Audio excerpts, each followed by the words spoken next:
तर हिंडनबर्गनं नेमके आरोप काय केलेले आहेत आणि माधवी पुरी बुच यांनी नेमकं काय स्पष्टीकरण दिलंय बघूयात।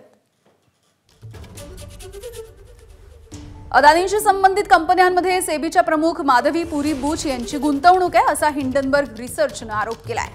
माधवी पुरी बुच त्यांचे पती धवल बुच यांची अदानींशी संबंधित 2 ऑफशोर फंडांमध्ये गुंतवणूक आहे।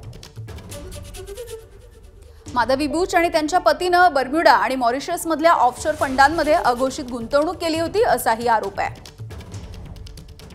या संस्थांचा वापर गौतम अदानींचे बंधू विनोद अदानींनी शेअरच्या किमती वाढवण्यासाठी केला।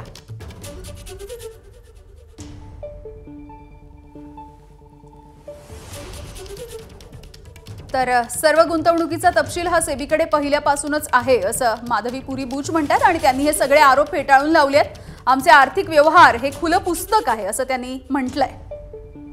हिंडनबर्ग हे चारित्र्य हननाचा प्रयत्न करत असल्याचाही त्यांचा दावा आहे।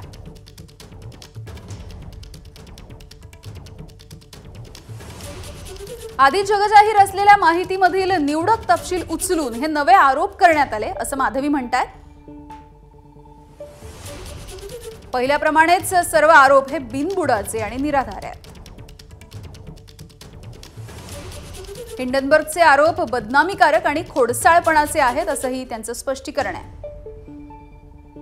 हिंडनबर्गच्या आरोपांची आधीच सखोल चौकशी झालेली आहे। सर्वोच्च न्यायालयानं अदानी समूहाला सर्व आरोपांमधून मुक्तही केलंय।